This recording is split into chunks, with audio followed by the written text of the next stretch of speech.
네, 오늘은 이제 구정입니다. 그래서 또 안 보이시던 분들 또 너무 반가운 얼굴도 보이시기도 하고 또 이제 가족들 이렇게 오신 분들도 계시고 또 상대적으로 또 이 자리에 안 계신 분들이 좀 더 많은 것 같긴 합니다만, 하여튼 즐겁고 또 행복한 그런 명절 보냈으면 좋겠습니다.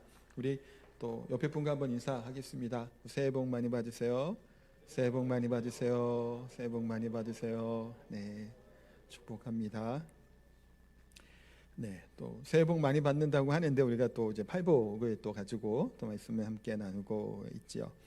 오늘은 이제 긍휼히 여기는 자라고 하는 제목인데, 우리가 이 세상에 살다 보면 이런 게 있죠. 다른 사람을 좀 불쌍히 여기고 좀 배려하고 또 이제 예를 갖추고 하는 것들은 참 좋아 보이죠. 신사적으로 보이고 이렇게 좀 이렇게 젠틀해 보이는 그런 같은 말이 합니다. 그런 보이는 느낌이 듭니다. 근데 말세에는 무정하다고 성경은 말씀하죠. 그래서 다른 사람에 대해서 무관심하기도 합니다. 또 어느 경우에는 그냥 자기 할 일에 그냥 집중하다 보니까 다른 사람은 별로 신경 못 쓰는 경우도 또한 있습니다. 그래서 우리가 다른 일에 무관심하고 또 관심 없던 이런 사회의 그런 좀 꼬집는 무관심을 꼬집는 이제 몇 가지 사건이 있었죠. 예전에 수원의 세 모녀 사건 아실 거예요. 뭐 자살한 일이 있었죠. 신촌 모녀 사건 등등이 나오게 되면 사회가 너무 관심이 없었구나. 또 그런 부분, 또 이제 취약한 계층에 대한 관심을 가져야 된다고 하는 무슨 경종을 울리는 그런 얘기들이 나왔습니다. 그런데 지금 시간이 좀 지나고 나서 지금 생각해 보면 얼마나 그 이후로 뭔가 이런 지원이나 관심들을 가지고 있었나라는 생각을 해보면 또 한편에 이슈가 나올 때는 좀 관심을 가져도 그 후에는 다시 좀 무관심해지는 것이 아닌가라는 생각을 해보게 돼요. 또 그 취약계층이나 그런 어려운 사람들뿐만이 아니라 사고가 나고 사건이 일어나게 돼도 거기에 대해서도 사실 무관심했던 그 현상들을 참 많이 봅니다. 우리가 뭐 예전에 그 중국이 뭐 교통사고 나서 누가 쓰러져 있는데 그냥 지나가고 무관심한다는 것 때문에 또 좀 그런 말들을 좀 했습니다만, 뭐 우리나라라고 뭐 별로 크게 다를 바 있나라는 생각도 뭐 한편으로 또 해보게 돼요. 또 최근에는 그 이제 어려움에 좀 빠진 사람을 좀 도와주는 게 이제 그 여성인 경우에는 이렇게 터치하기가 힘든 또 그런 성추행으로 몰릴까봐 그래서 뭐 지나가기도 한다라고 하는 말을 또 어디서 또 본 적도 있습니다. 그만큼 지금 시대가 좀 각박하고 서로에 관심이 없는 시대이기도 해요. 옆집의 이웃이 누군지 모르잖아요. 요즘에는. 예전에 무슨 공익광고 예전인 것 같아요. 어떤 여자가 퇴근에 집에 들어오는데 똑똑똑 뒤에서 어떤 남자가 막 쫓아오고 그 불안한 마음으로 막 깜깜한 밤에 지나오다가 띵동띵동 물론 문 열고 들어가려고 했더니 옆에서 아빠 하고 하는 옆집 남자였다라는 것을 뭐 이렇게 얘기했던 거 기억하시죠? TV에도 본 것 같아요. 그런 게 실제로 그렇죠. 왜 그럴까 생각을 해보면 사회가 문화가 바뀐 것도 있는 것 같아요. 과거에는 뭐 이제 품앗이 제도가 있으니까 뭔가를 서로 뭐 일도 도와주고 해야 되잖아요. 혼자 농사를 못 지니까. 그러다가 지금은 그 사람이랑 관계가 없어요. 살아가는데 옆집 사람이 누군지 별로 중요하지 않게 된 것 같다는 생각이 들어요. 그러니까 내 일을 그냥 내가 하면 되니까 뭐 누가 살든 관심이 없었던 그런 모습이 아닌가라는 생각을 또 해보게 돼요. 어쨌든 이런 시대가 상황들이 좀 관심이 없고 무관심하는 그런 정이 없는 그런 시대를 살고 있지 않나라는 생각을 해보게 됩니다. 근데 우리가 또 어려운 사람을 보면 또 어떤 마음이 들기도 하나요? 좀 도와줘야 되겠다는 생각도 들죠. 우리 지금 제주도에는 그런 노숙자들이 별로 거의 못 본 것 같아요. 돌아다니다 잘 없는 것 같은데 서울에 보면 이제 많잖아요. 제가 이제 어릴 때 다녔던 교회에도 항상 그 노숙자들에게 돈을 조금 줬어요. 사무실에서 찾아오는 날이 보통 거의 있었던 것 같은데 뭐 얼마씩 이렇게 줍니다. 뭐 500원, 1000원 당시에 이제 예전에 이렇게 조금씩 줘요. 그러면 그 날은 어떤 사람들이 그 사무실 직원들이 출근하기 전에 막 줄이 서 있는 거예요. 문 열고 들어가면 줄 서갖고 이제 돈 받아가고 또 이제 식당 주방에서 또 그 음식 봉사를 또 했었어요. 섬김을. 그래서 목요일인지 하여튼 무슨 날은 이제 노숙자들이 와갖고 식사하고 가고 뭐 하여튼 그런 일들을 예전에 했었는데, 그렇게 좀 어려운 사람들, 좀 힘들어하는 사람들, 한편으로는 뭐 사지 멀쩡한데 왜 저러고 다니라는 생각도 물론 들어요. 그런데 이제 그분은 육체들의 노숙자들의 모습이 아니라 병이 아니라 이제 마음의 병이라는 생각을 또 해보게 되잖아요. 하여튼 그래서 그런 사람들이 오면 또 만나게 되고 도움을 요청하면 이 도와줘야 될 것인가 말 것인가 하는 생각을 때로는 좀 갈등을 합니다. 우리 교회도 가끔 찾아와요. 전에는 이제 농화 중에 이제 어떤 분이 이제 찾아와 갖고 한번 제가 좀 이렇게 도움을 드린 적이 있었어요. 그랬더니 좀 이따 또 왔더라고요. 또 와서 두 번째 왔을 때는 이제 제가 좀 지갑에 현금을 잘 안 갖고 다니니까 요즘에 돈 잘 안 갖고 다니잖아요. 별로 없어서 그냥 조금만 드리고 이제 보내드렸는데 좀 고민이 되는 거 살짝 그런 생각이 든단 말이에요. 이렇게 도와주는 것. 그래도 찾아왔으니까 교회로 왔는데 그냥 매몰차게 보내긴 그래서 조금 이제 드리고 이제 돌려보내긴 했는데 그런 마음이 다 있단 말이에요. 그런 사람들을 만나게 되고 도움이 필요한 사람 만나면 뭐 조금이라도 좀 도와줄까 아니면 말까라고 하는 좀 때로는 갈등하기도 하고 또 도움의 손길을 뻗칠 때가 있습니다. 예수님은 천국의 백성들 복 있는 사람이라고 하는 이 팔복을 가지고 계속해서 말씀하시는데 오늘이 몇 번째인가요? 5번째죠.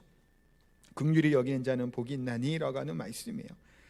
회개하라 천국이 가까워라 선포하시고 심령이 가난한 자는 애통하는 자는 온유한 자는 의에 주르고 목마른 자는이라고 말씀하며 마음이 가난하고 하나님이 아니면 살 수 없는 존재라는 사실을 인정하고 하나님께 나아갈 때 천국의 복을 누릴 수 있다라는 것을 계속해서 말씀해 주셨어요.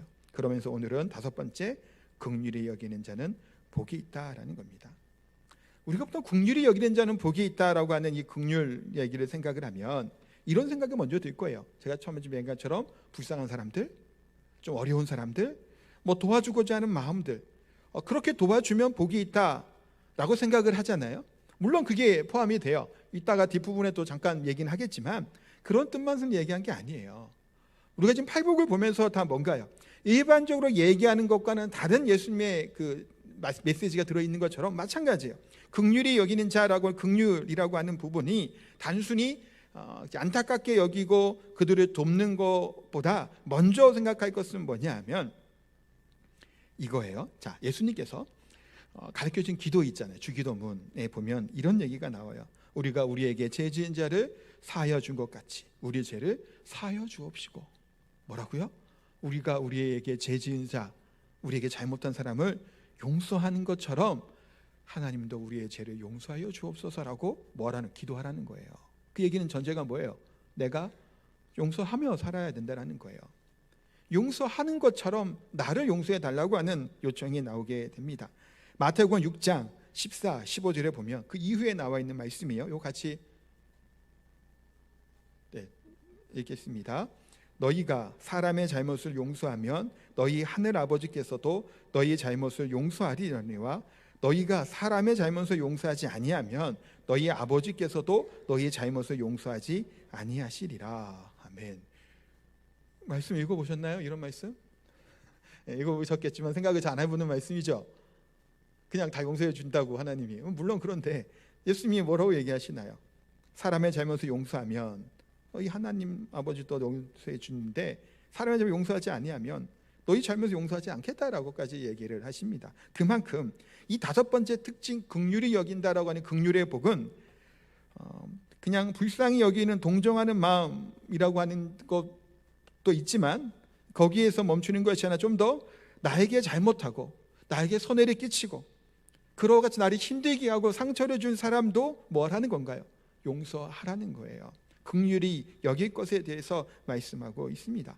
천국 백성들은 이와 같은 긍휼한 마음들, 그런 사람은 용서하는 마음을 가질 수 있어야 됨을 이야기를 합니다. 그런데 이 세상이 어떤가요? 무정하다라고 말씀 잠깐 드렸죠. 정도 없고 무관심하고 또 경쟁하는 사회예요. 그래서 긍휼이 없는 세상이라는 거예요. 이 세상은 그럴 수밖에 없어요. 경쟁에 치열하니 경쟁에서 살아남기 위해서는 밟고 올라서야 되잖아요. 제가 아직 친구 얘기 잠깐 했지만 대기업 같은 경우 말도 못한다고 해요. 그냥 바보처럼 있으면 그냥 퇴직하는 거예요. 근데 밑에 사람은 밟고 올라서야 된다는 거예요. 이 사람이 잘못한 것을 내가 보듬어 주당하는 내 윗상관한테 측명을 닫을 수밖에 없잖아요. 이게 어찌 보면 이기적인 마음을 가질 수밖에 없는 치열한 경쟁하는 분위기가 또 양보하는 것이 어려운 그것이 지금 이 시대의 삶의 모습이라는 겁니다. 왜냐하면 한번 밀리기 시작하면 계속 밀려지는 것이 어찌 보면 우리들의 이 세상의 모습이죠. 정치하는 사람들도 그렇잖아요. 계속해서 정치 이슈는 끝나지가 않아요. 누가 무슨 한마디를 하면 그걸 가지고 그냥 얼마나 어떨 때는 우리 그렇다는 생각이 되잖아요. 아니 뭐 이렇게까지 트집을 잡나 생각이 안 드나요? 때로는 들으단 말이에요. 뭐 그게 그렇게까지 큰 일인가? 누구를 측정하는 게 아니에요. 서로 그러는 거예요. 그러니까 어떻게 보면 별건 아닌 것 같은데 이슈를 만드는 거예요. 자꾸 문제를 일으키는 거예요. 문제를 만드는, 그래야 뭐 되는 거예요? 내 이름이 드러나잖아요. 정치하는 사람들은 공천을 받아야 되잖아요. 다음에 총선하게 되면. 그러려면 이게 좀 어리석어 보이고 제가 미쳤다는 생각이 들어요. 어쩔 때는. 근데 그런 짓을 해서라도 누구에게 보여주는 거예요? 뭐 당대표나 아니면 그 한 사람들이 아니면 국민들에게 자신의 이름이라고 하는 이름 석자를 각인시켜야 될 나름 뭐가 있는 것 같아요. 그러니까 그렇게 공부 많이 하고 똑똑한 사람들이 어떨 때는 왜 저러나 싶을 정도로 무모하게 뭔가를 막 만들어가는 것들을 본단 말이에요. 또한 어떤 분들은 굳이 이번에 출마해 봐야 안 될 것 같은데 저 깨끗하고 아름답게 양보하고 좀 이렇게 그냥 물러나는 것도 좋아 보이는데 어떻게든지 출마하려고 그러고 막 하잖아요. 근데 그런 것을 왜 그럴까? 한편은 그런 것 같아요. 한번 밀려나기 시작을 하면, 양보하기 시작하면 그게 걷잡을 수 없기 때문에 어떻게 해서든지 치열하게 공격하고 싸우려고 하는 것이 아닌가라는 생각을 또 한편으로 해보게 됩니다. 이 시대가 그렇죠. 살벌한 세상, 무시당하지 않으려면 내가 만만하게 보여서는 안 되는 그런 모습이 이 땅의 모습이에요. 다른 사람이 함부로 말을 해도 참고 참으면 이 사람을 어떻게 여길까요? 등신으로 아는 거잖아요. 누구에게 말을 함부로 하나요? 만만한 사람에게 하잖아요. 이 사람은 성격이 좀 막 그거 같아. 그럼 말 함부로 할까요? 그 사람한테? 못하죠. 안 그런가요? 말해도 괜찮은 것 같으니까 말을 하는 거예요. 내가 더 우위에 있다는 생각이 들거나 아니면 이 사람은 내가 이렇게 얘기를 해도 그냥 별소리 못하고 그냥 굽신굽신 할 것 같은 사람에게 그런 말들을 내뱉는 거예요. 우리가 당연하잖아요. 강한 사람에게 그런 말 해요? 아니에요. 보통 우리 이 시대는, 사회는 약한 사람에게는 강하지만 강한 사람한테 약한다는 게 틀린 말이 아니에요. 양육강식 같은 시대로 세상을 살아가죠.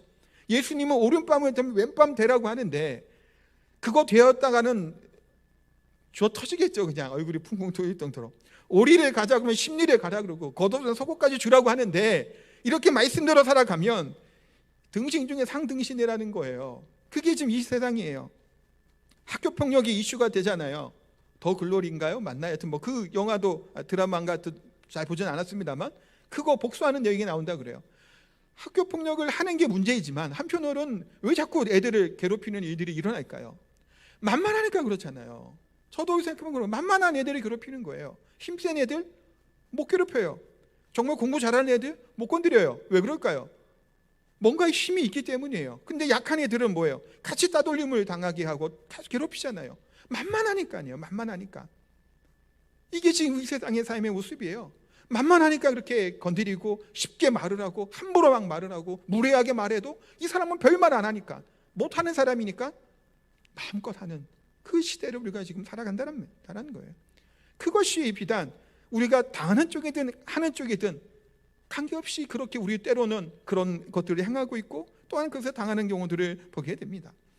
어떤 교회 집사님이 교회에서 설교 말씀을 듣고 은혜를 받았대요. 그래서 옆집 아기 엄마가 외출하고 할 때 자진해서 아기를 봐주겠다고 했답니다. 내가 봐줄 테니까 다녀오라고. 그러니까 어떻게 됐을까요? 틈만 나면 맡기는 거예요. 또 감사하지도 않고 당연하다시피 그냥 맡기고 가버린다는 거예요. 그래서 이 여집사님은 긍휼히 여긴 자는 복이 있다고 하는 말씀을 실천하고 했다가 오히려 이웃에 더 미워한 지경이 되었다라고 하는 얘기를 했다는 말이에요. 이게 호의를 베푸면 감사할 수 있고 서로 이제 그게 돼야 되는데 뭐가 되나요? 호의가 계속되면 걸린 줄 안다고 하는 이 부당거래 영화 대사처럼 때로는 그렇게 호의를 갖추는 사람에게, 예의를 갖추는 사람에게 한편으로는 만만하게 보고 무리하게 구는 경우들이 참 많은 것이 이 세상의 삶의 모습이 아닌가라는 생각을 하게 돼요. 다른 사람에게 순하게 보이면, 우습게 보이면 무시를 당하기 십상이죠. 손해를 보기 십상이라는 겁니다. 그게 어찌 보면 안타깝게도 우리가 살아간 이 사회의 모습이고, 어찌 보면 그것이 우리 교회 바깥에서의 모습만이 아니라 교회 안에서도 그럴 수 있다는 생각을 하게 돼요. 이게 어쩔 수 없는 우리 인간의 연약한 모습이죠. 또 우리가 다른 사람을 대하는 그런 모습에서도 내가 받은 것들을 되갚아주고자 하는 그런 마음들이 사실은 참 있습니다. 상처를 받고 또 힘든 일을 당하면 용서하는 그런 마음보다는 어떻게 하면 이거를 똑같이 갚아줄 수 있을까? 역지사지의 의미를 막 되새겨주고 싶고, 그래서 실제로 하지는 못하고 막 상상은 막 하다가 결국에는 못하는 경우들도 있죠.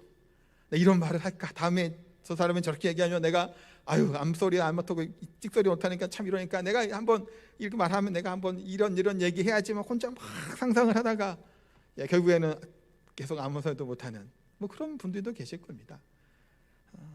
때로는 그렇지 않아요. 받은 만큼 주고 싶고, 그렇게 좋은 것든 나쁜 것든 축의금도 많이 받았으면 그만큼은 돌려줘야 된다 그러죠. 하여튼 이런 그런 이슈도 요즘에 있잖아요. 근데 이런 관계성을 어떻게 우리가 일반적으로 이 사회에서는 그거에 맞아요. 받은 만큼 뭐예요? 주는 거예요. 그렇죠? 그게 서로 좋은 것도 그렇게 받은 만큼 주게 되는 게 인상적이죠. 근데 우리가 그리스도인들은, 하나님의 백성은 좀 다른 관점을 가질 수 있어야 된다는 겁니다. 그것은 하나님과 나의 관계를 통해 다른 사람을 보는 거예요. 이 개념이 굉장히 중요해요. 왜 그러냐면, 나에게 하나님이 관계없이 이 사람과 나의 관계면 나에게 피해를 준 만큼 나도 피해를 주고 싶죠. 이해는 이해로 갚아야 되잖아요. 우리 구약 말씀처럼 그렇게 갚고 싶단 말이에요. 또 좋은 것을 받았으면 또 좋은 걸로 되갚아주고 싶은 마음이 드는 게 우리들의 마음이에요. 그러나 내가 하나님 앞에서 이 사람이 나에게 했던 모습을 먼저 생각하기보다는 내가 하나님 앞에 내가 어떠한 존재인가라는 생각을 하는 거예요. 내가 하나님 앞에 얼마나 큰 죄인이었나, 또 죄인이었고 얼마나 큰 은혜를 받은 자였냐라는 생각을 하게 될 때, 그 관점으로 내가 이 사람을 보면 내가 받은 사랑과 긍휼함이 있는데 긍휼을 베푸지 못할 이유가 없다고 하는 생각이 들고 용서해 줘야 된다는 사실까지 도출하게 되는 겁니다. 그래서 예수님은 한 가지 비유를 들어서 용서의 긍휼에 대한 말씀을 해주셨죠. 마태복음 18장 얘기예요. 어떤 종이 왕에게 돈을 빚었어요. 1만 달란트 빚을 집니다. 1만 달란트는 어마어마한 돈이에요. 항상 몇 천억 더 될 수도 있어요. 큰 돈인데 갚을 능력이 안 되는 거예요, 그 돈을. 그러니까 갚아라, 왕이 얘기하죠. 아니면 아내나 자식이나 집이나 다 팔아서라도 갚아라 했더니 조금만 시간을 달라고 막 긍휼을 구하는 거예요. 그랬더니 왕이 어떻게 하나요? 탕감해줘요, 빚을. 그런데 이 탕감받은, 이 간청하고 용서를 구해서, 그러니까 긍휼을 구해서 긍휼을 받았는데 이 사람이 나가다가 자기에게 100데나리온을 빌린 사람을 만납니다. 100데나리온은 얼마일까요? 한 데나리온이 노동자 하루 품삯이니까 100데나리온도 그렇게 작은 액수는 아니에요. 한 3달치 월급 되나요? 4달치 월급 되나요? 많아요. 사실 많은 돈이에요, 그것도. 그런데 10,000달란트와 비교하는 100데나리온은 아무것도 아닌 거예요. 푼돈 중에 푼돈이죠, 10,000달란트에 비교하면. 근데 이 사람은 어떻게 하나요? 그렇게 똑같이 비고 그 시간을 달라고 해도 잡아다가 감옥에 쳐 넣어버립니다. 그랬더니 왕이 이 소식을 듣고 어떻게 했을까요? 나는 저에게 긍휼을 베풀어주고 용서해주고 그 빚을 탕감해 주었는데 지는 자기 친구에게 그 100데나리온밖에 안 되는 돈도 갚지 않는 것을 보고 다시 끌어와서 감옥에 넣고 빚을 다 갚을 때까지 두라고 명령을 하는 일이 나옵니다. 이 비유를 통해서 우리가 뭘 알게 되는 건가요? 우리가 하나님 앞에 그 빚진 자의 모습이 어떤 빚을 졌다라는 거예요. 1만 달란트예요. 왜 1만 달란트일까요? 이게 단순히 보세요. 우리가 신앙생활을 하면서 이제 좀 하나님 앞에 범죄하기도 하고 하잖아요. 잘못하는 것만 얘기하는 게 아니에요. 요거지만 얘기하면 내가 하나님께 예배도 잘 드리고 헌금도 하고 봉사도 하고 하는데 뭘 1만 달란트 생각할 수 있어요? 이것만이 아니에요. 근본적으로 뭐가 들어가는 거예요? 우리가 예수 그리스도가 아니면 어떤 상태였다고요? 죽은 상태였어요. 내 생명의 값이 얼마큼일까요? 전부잖아요. 나에게는 내 생명이. 이 전부된 내 생명을 누가 대신 갚아준 거예요? 예수님이죠. 예수님이 누구예요? 하나님이세요. 온 천지 만물에 창조하신 창조주 하나님이 십자가에서 온갖 피와 조롱과 수치를 당하시고 나를 사셨죠. 얼마 주고? 상상할 수 없는 금액을 받고 우리를 구원해 주신 거예요. 이걸 생각을 해야 되는 거예요. 내가 지금 믿음 생활을 하면서 하나님께 범죄한 것만 생각하면 이 단가가 안 맞는 것 같아요. 이 사람이 나에게 더 해코지한 것 같고 더 잘못한 것 같은데 내가 하나님께 제가 못한 것보다 든단 말이에요. 그런 생각이. 그게 아니에요. 먼저가 뭐라고요? 나를 구원해 주신 예수님의 피값을 생각해 보세요. 10,000달란트가 뭐예요? 더 투자해도 부족하지요. 온 우주를 창조하신 창조주가 죽었단 말이에요. 누구 때문에? 나 때문에. 그럴 때는 우리라고 하지 마시고 나라고 얘기하셔야 돼요. 나 때문에 죽은 거예요. 그 값을 받고 우리가 탕감을 받았는데 100데나리라고 하는, 아까 있잖아요, 적은 돈은 물론 아니에요. 서너 달의 월급이니까. 그것을 빚진 자를 용서하지 못하는, 한편으로는 나에게 아픔을 주는 이 사람이 100데나리온처럼 제법 힘들 수 있어요. 괴로울 수 있고 나를 힘들게 하는 사람일 수 있겠죠. 그러나 예수님 뭐 하는 거예요? 너는 10,000달란트를 탕감 받은 자라는 거예요. 그러니 뭐 하라고요? 용서하는 자가 되라는 겁니다. 너가 탕감받은 10,000달란트에 비하면 이 100데나리온은 아무것도 아니라는 거예요. 그러니까 긍휼을 너희가 받았으니까 뭐라는 거예요? 긍휼을 베풀어라 라는 것을 말씀합니다. 우리가 다른 사람을 긍휼히 여기는 데 있어서 중요한 것은 내가 긍휼을 받은 자가 될 때 긍휼을 베풀 수 있다는 겁니다. 또 다른 사람의 잘못에 대해서 너무 가혹하게 다루지 않아야 된다는 사실 또한 우리가 기억해야 됩니다. 다른 사람의 잘못한 것을, 그것이 우리가 하나님 앞에서의 더 큰 죄인이 바로 나라는 사실을 우리가 알아야 되겠죠. 즉 다른 사람이 나에게 손해를 끼친 것에 비하면 나 자신 하나님 앞에 지은 죄는 너무나 큰 엄청난 것이라는 사실을 우리가 알아야 됩니다. 그뿐 아니라 우리가 하나님의 눈으로 다른 사람을 보면 안타까운 긍휼한 마음이 생기는 거예요. 왜냐하면 저 사람이 왜 저럴까? 왜 긍휼함을 못 받았을까 생각을 하는 거예요. 왜냐하면 보세요, 긍휼함을 받은 사람은 긍휼을 베풀 수 있는 것이 나오는 거예요. 저 사람의 긍휼함이 나타나지 않은 사람이라면 그것은 하나님으로부터 큰 은혜와 긍휼을 받지 못한 사람으로 비춰지고 그럴 수밖에 없죠. 그래 저 사람도 이 비참해진 그런 말을 할 수밖에 없는 그런 형편이 있었던 상황들이 뭐라고 생각해 보는 거예요. 나처럼 은혜를 받지 못했구나. 그러니까 저 사람도 은혜 받고 하나님의 긍휼함을 받은 사람으로 서게 될 것을 기대해 보는 거예요. 그리고 그것이 안타까운 거예요. 하나님 내게 이 은혜를 주셨는데 저 사람에게 그 은혜가 없으니 얼마나 안타까워요. 그러니까 하나님의 눈으로 그렇게 바라보는 겁니다. 그럴 때 이해함이 생각이 되는 거죠. 그러니까 예수님을 알기 전에는 나만 행복하게 살면 되는데, 나만인데, 그러나 예수님을 만난 우리들은 뭐예요? 나에게 내 가족이 소중한 것처럼 저 사람에게 저 가족은 소중한 것이죠. 나에게 무슨 명예가 중요하면 저 사람의 명예도 중요한 것이고, 내가 뭐가 중요한 게 있으면 저 사람도 그게 중요한 거예요. 나는 이게 중요하니까 막 하는데 그게 동사는 아니란 것이 아니라는 거예요. 그걸 깨달아 알게 된다는 겁니다. 사람들은 다른 사람을 사랑한다면서 또한 다른 사람을 자기의 기준에 맞추려고 해요. 내 기준은 이거니까 저 사람이 끌어오려고 하죠. 그거는 말이 안 되는 거예요. 왜 안 되나요? 하나님이 우리를 부르실 때 뭔가의 조건을 보고 우리를 부르셨나요? 대단한 자랑거리 이 소리를 부르셨냐는 거예요. 아무것도 아니라잖아요. 그냥 있는 모습 그대로 끌고 오신 거 아니에요. 아무것도 내놓을 것도 없는데. 그런 은혜를 받은 우리가 다른 사람을 대할 때는 내 기준에 맞춰 그 사람을 판단하려고 한다는 거예요. 그 기준에 맞춰 이것을 하려고 해요. 하나님은 우리를 있는 모습 그대로 받아주시고 우리를 사랑해 주셨는데, 우리는 다른 사람을 있는 모습이 아니라 내 기준과 판단으로 그들을 보려고 하는 모습이 너무나 많다는 겁니다. 자기 욕심 가운데, 자기 생각 가운데 살아갈 때가 얼마나 많냐라는 거예요. 그러기에 우리는 어떨 때는 이렇게 보죠. 우리가 다른 사람의 장점을 볼 수 있는 그런 마음을 또 자꾸 가져야 돼요. 왜 그럴까요? 우리에게 용서해 줘야 될 사람이 있다고 해도 이 사람이 나에게 잘못한 좀 아니면 단점이 몇 가지 보인단 말이에요. 그런 단점이 보일 수도 있고 잘못한 것이 있죠. 그러니까 그걸 가지고 이 사람 전체를 가지고 우리가 판단을 하고 싫어하고 미워하고 때로는 맞게 해요. 근데 보세요, 우리 또한 다른 사람에게 우리가 보여지게 될 때 우리의 전부가 보여지나요? 아니잖아요. 때로는 우리가 좋은 모습을 보여요. 이 좋은 모습이 다 내 모습이냐는 거예요. 아니잖아요. 그렇죠? 아니에요. 그게 그 사람의 단점이 전부가 아님에도 불구하고 우리는 때로는 어떤가요? 전부인 것처럼 그것을 그 사람을 판단하고 정죄하죠. 장점을 바라보지 못하는 그런 모습을 보일 때가 너무나 많다라는 겁니다. 그래서 우리는 다른 사람을 바라보게 될 때 내 기준이나 내 판단으로 정죄하고 판단하는 것이 아니라 무슨 사정이 있을 것이라고 생각을 때로는 하는 거예요. 이해하려고 노력해야 되겠죠. 우리가 다른 사람을 이해하려고 노력하면 덜 미워하게 됩니다. 보시면 신앙이 좋아요. 인격이 훌륭해 보입니다. 그런데 다른 사람 부족한 것을 신뢰하고 정죄하는 사람이 있어요. 그 사람은 신앙이 좋은 걸까요? 아니에요. 신앙이 좋은 사람이 아닙니다. 하나님 우리에게 다른 사람의 인격을 정죄할 수 있는 권한을 주신 적이 없어요.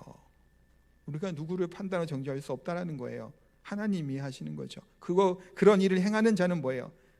내가 하나님 위치에 나를 두는 것과 다를 바 없다고까지 얘기하는 겁니다. 성경이요. 우리는 그런 자격이 없는 자예요.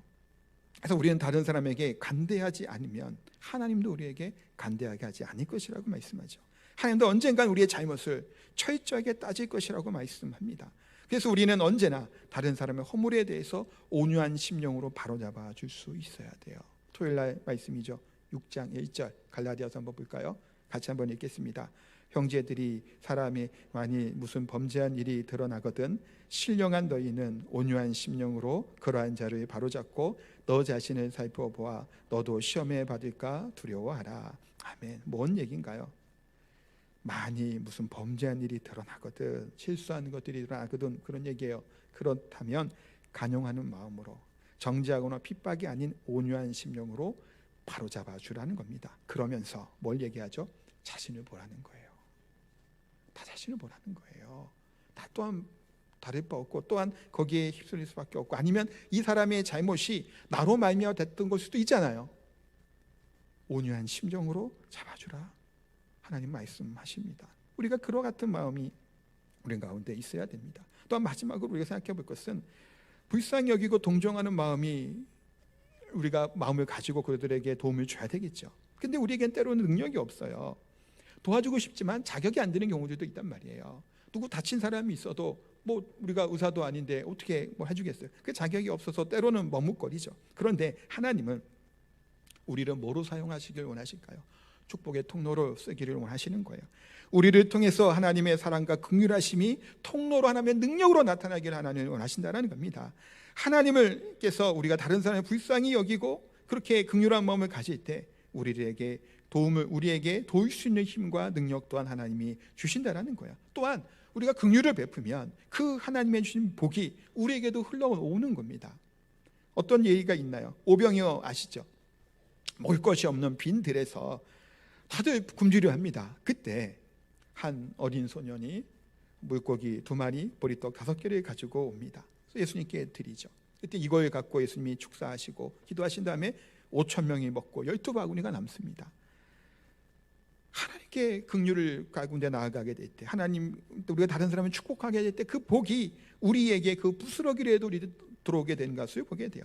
다른 사람이 불행해지면 내가 행복해질 것 같지만 결국 그렇지 않죠. 그 파급력이, 그 부정적인 것이 결국은 우리한테도 돌아오게 된다는 겁니다. 그러기 우리 이 세상 가운데 하나님의 복음을, 또 복된 것들을 전하는 자가 될 수 있어야 됩니다. 또한 예수님은 우리로 하여금 예수님 믿고 새 생명 얻은 우리가 이 땅에서 다른 사람과 싸우고 감정 가운데 복수하고 그렇게 하기 위해 우리를 부르신 게 아니잖아요. 우리를 부르신 이유가. 그러니 때로는 우리에게 좀 이런 관계를 할 때도 좀 다른 생각과 방법을 해야 된다는. 그래서 어떤 목사님이 했던 내용인데 제가 남 재밌는 것 같아서 한번 인용해 보는데, 우리가 성공적으로 복수하기 위해서 이렇게 하면 된대요. 다른 사람이 잘 되게 하는 복수를 해야 된다는 겁니다. 이게 뭔 얘기냐면 이 사람이 과거의 잘못을 회개하고 돌이키면 그것만큼 최고의 복수가 있겠냐라는 거예요. 그래서 예로 드는 게 하나님께서 그의 아들을 죽인 우리 인간에게 복을 주셔서 최고의 복을 받게 하셨다. 이것이 바로 하나님의 복수가 아니냐. 이게 표현은 그냥 우스갯소리로 한 얘기인데 그렇다라는 거예요. 이게 뭘까요? 망하기를 바라는 것이 아니라 오히려 조롱하고 괴롭혔던, 또 무시했던 하나님의 말씀을 전하는 자의 모습으로 바꾼 예가 있죠. 누군가요? 바울이에요. 그리스도를 핍박하고 또 그리스도 믿는 사람들을 죽이고 잡아가뒀던 이 바울을 하나님께서 긍휼을 베풀어 주셨던 이 사람이 어떻게 바뀐 거예요? 온 천하의 복음을 증언하는 자의 모습으로 바뀌었죠. 이것이 뭐라는 거예요? 하나님의 방법이라는 거예요. 덤벼왔으니 억누르는 방법이 아니잖아요. 욕을 했으니 똑같이 욕을 했던 게 아니잖아요. 오히려 잡아 죽이고 괴롭혔던 바울을 하나님은 긍휼과 은혜와 사랑을 주셔서 그에게 사명자의 모습으로 살게 하셨던 이 하나님의 방법, 그것이 바로 우리들의 방법이라는 거예요. 우리의 삶의 방법이라는 겁니다. 우리는 다른 사람에게 볼 때, 다른 사람을 바라볼 때 그 사람의 제 명예나 학벌이나 그런 걸로 보지 않죠. 뭘로 봐야 되나요? 그 사람의 영혼을 바라볼 수 있어야 돼요. 아직 이 사람이 연약하다는 다면 연약한 것을 보는 거죠. 그래서 긍휼한 가운데 그들을 위해 기도해야 될 줄 압니다. 한 영혼이 천하보다 귀하다고 얘기를 하는, 우리가 보통 얘기하잖아요.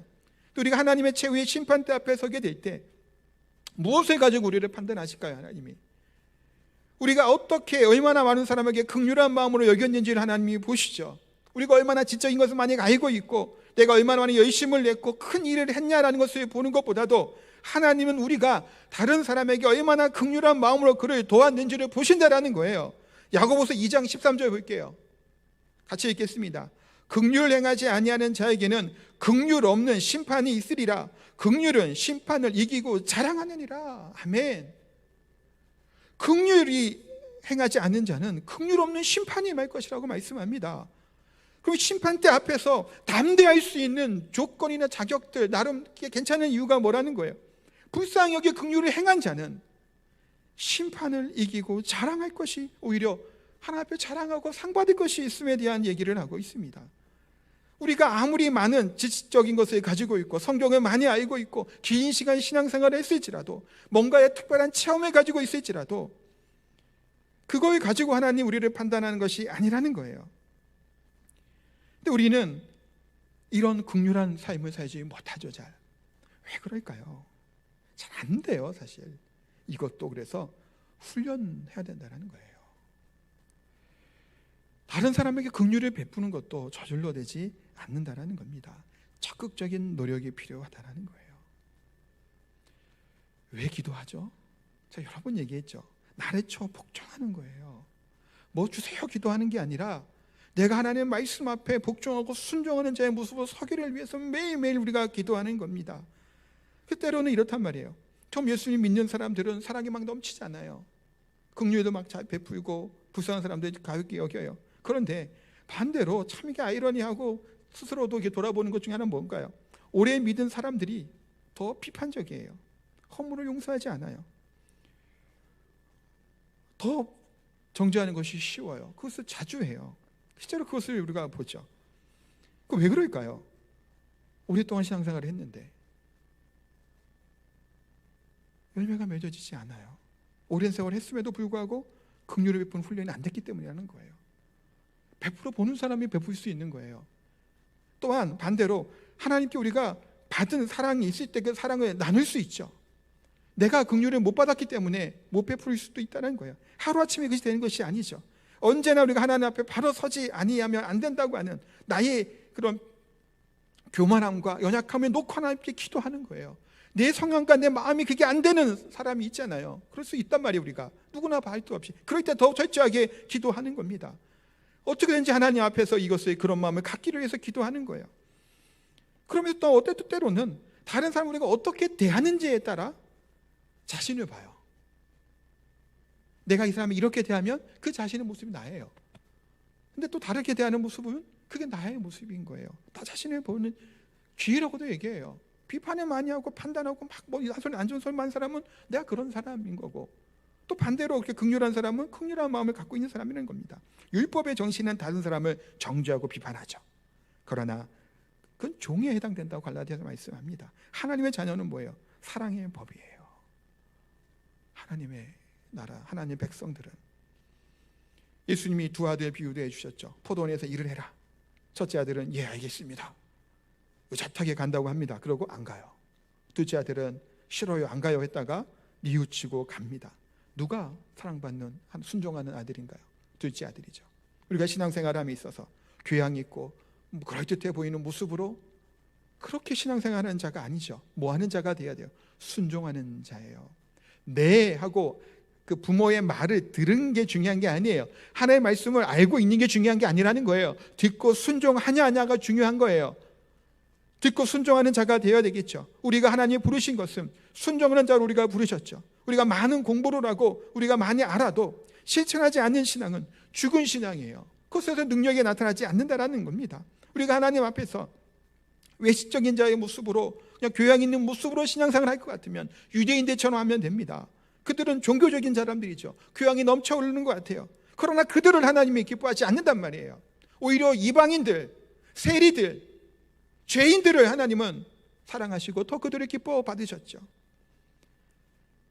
우리가 긍휼을 받은 자는 긍휼을 행할 수 있어야 된다고 분명히 말씀합니다. 사랑하는 성도 여러분, 우리가 이렇게 팔복 말씀을 이렇게 묵상하고 또 설교도 들으시고 하면서 설교하는 저 또한 뭐 자유롭지 못하죠.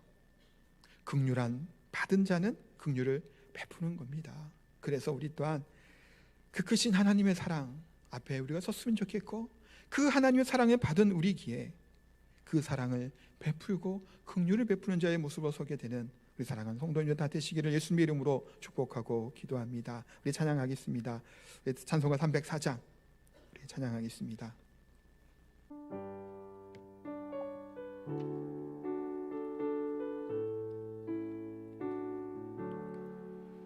크신 하나님의 사랑 말로 다 형용 못하네. 저 높고 높은 별을 넘어 이 낮고 낮은 땅 위에 죄범한 영혼 구하려 그 아들 보내사 화목제물 삼으시고 죄 용서하셨네. 하나님 크신 사랑이 증량 다 못하네. 영원히 변치 않는 사랑 성도여 찬양하세. 괴로운 시절 지나가고 땅 위에 영화세 할 때 주 믿지 않던 영혼들은 큰 소리 외쳐 울어도 주 믿는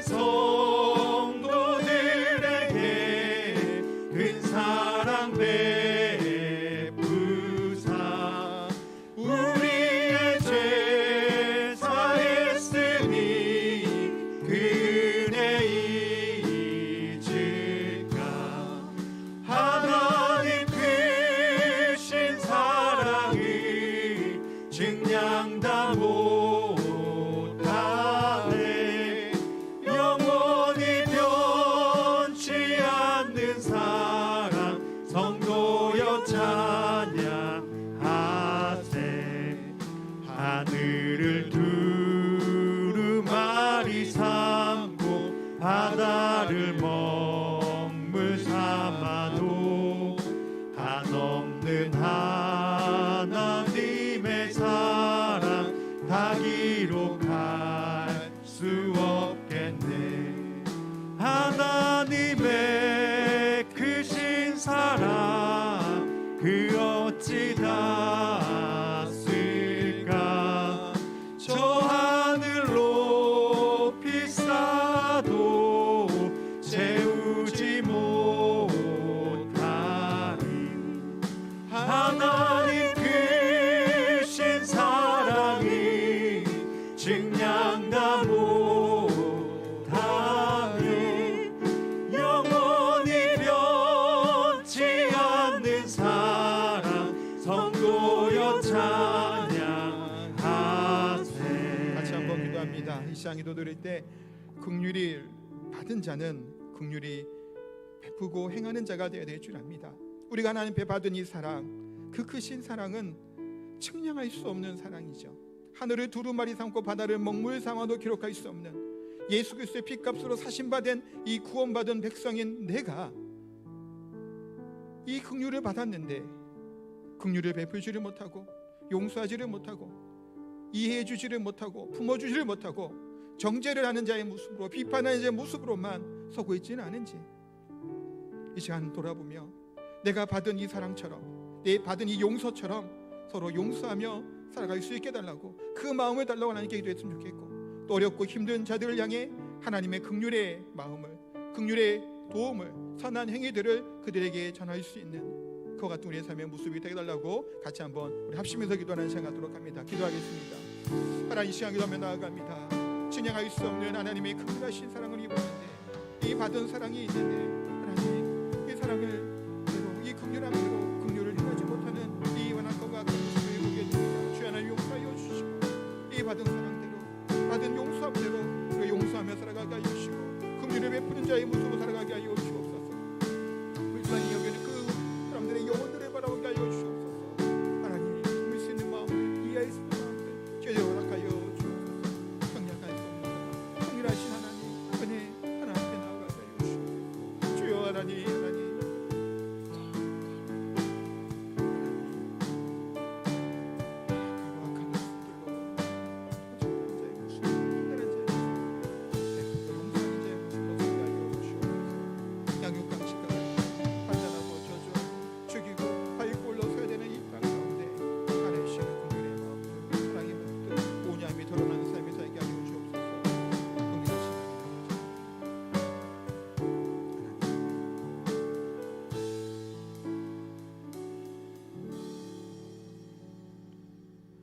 긍휼이 많으신 아버지 하나님 앞에 우리는 측량할 수 없고 기록할 수 없고 우리가 상상할 수 없는 은혜를 받고 긍휼하심을 입은 하나님의 자녀가 된 우리들인 줄 압니다.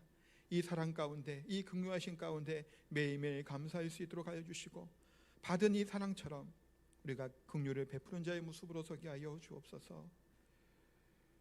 용서하지 아니하면 용서하지 않겠다고 하니 무서운 말씀 앞에 우리가 우리 자신의 모습을 다시 한번 돌아보게 하여 주시고 우리들의 행동들을 우리들의 말들을 우리의 생각들을 하나님의 말씀 앞에 십자가 앞에 복종케 하여 주셔서 우리의 자랑이 성경적인 신앙적인 지식이 아니게 하여 주시고 우리의 자랑이 연수가 되지 않도록 하여 주시고 우리의 자랑이 우리의 직분에 있지 않도록 하여 주시고 우리의 자랑이 이 세상의 물질과 명예에 있지 않도록 하여 주시고 오직 우리 주 예수 그리스도의 십자가의 그 은혜, 이 긍휼함이 우리의 자랑이 되게 하여 주옵소서. 그래서 오늘 주신 말씀처럼 긍휼히 여기는 자가 되어 하나님 주시는 긍휼의 복을 누리며 살아가게 되는 복된 저희들의 삶이 다 되게 하여 주옵소서. 귀한 예물 감사의 마음을 담아 또 하나님께 드립니다. 우리의 중심을 받으시고 기뻐하시는 하나님, 물질을 드리고 뿐만이 아니라 마음과 우리의 생명을 다하여 하나님께 드림받는 헌신의 사람, 믿음의 사람들이 다 될 수 있도록 은혜 베풀어 주옵소서. 육신의 질병으로 고통당하는 성도들에게도 나음을 있게 하여 주시고 치유하여 주시고 마음이 상한 자들 정말 긍휼과 은혜를 베푸시는 하나님의 음성에 귀를 기울이고 다시 주께로 돌아와 회복되어지고 하나님을 예배하며 찬양하는 복된 우리 성도들 다 될 수 있도록 은혜 베풀어 주옵소서. 오늘은 구정 명절입니다. 가족들과 함께 행복한 시간들, 즐거운 시간들 다 보낼 수 있도록 주타에 있는 성도들이나 함께 이 자리에 모여있는 성도 모두가 행복하고 즐거운 명절이 될 수 있도록 안전과 모든 가정들을 지켜주시고 은혜 베풀어 주옵소서. 감사드리며 예수님의 이름으로 기도하옵나이다. 아멘.